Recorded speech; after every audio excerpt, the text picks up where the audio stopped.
Il doit y avoir des blessés, le train s'est retourné, je ne peux pas sortir de la cabine. On va voir, vous m'entendez? Oui, je vous entends. C'est parce que j'ai été distrait, je devais rouler à 80, mais j'étais autour de 190, je crois.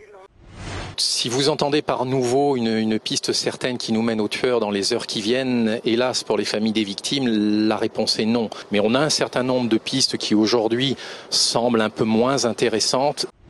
Ce matin, il est impossible de pénétrer dans l'école Rivière de Plaisance-du-Touche. Pas de cours assurés, les associations de parents d'élèves et le personnel de l'école font blocage. La nuit dernière, la directrice a été retenue dans les locaux. Elle a été libérée ce matin. Elle aussi soutient le mouvement. Le fils du directeur sportif de l'OM aurait entretenu des relations avec le milieu du grand banditisme, tout comme son père qui fréquentait ouvertement un mafieux local.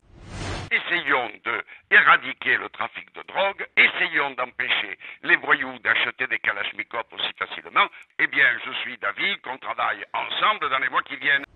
L'Assemblée du peuple, en tout cas son porte-parole, a envoyé une longue lettre de 5 pages au Congrès américain pour l'exhorter à trouver un chemin de la paix.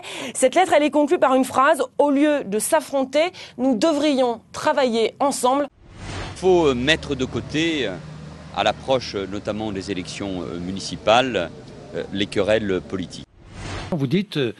Moi, je ne suis plus favorable à l'élection du président de la République au suffrage universel. Je pense qu'elle rend dingue les hommes politiques. On vit en danger, monsieur le ministre. Bonjour, madame. Moi, je me suis agressée devant 2 enfants, monsieur le ministre. On vient parler de 2 enfants, 2 mineurs, devant chez moi, monsieur le ministre. Au niveau des Blancs, envisager des choses intéressantes d'un point de vue équilibre, que ce soit au niveau des sucres, de l'acidité et du potentiel aromatique. Nous, ça fait 2 ans qu'on travaille avec le quartier, qu'on essaie de faire vivre le quartier.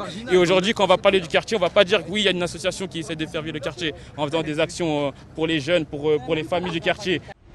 Il est important que les élus français participent eux-mêmes à la mobilisation afin de bien démontrer que lorsque des journalistes pris en otage, ce n'est pas simplement l'affaire de leur famille.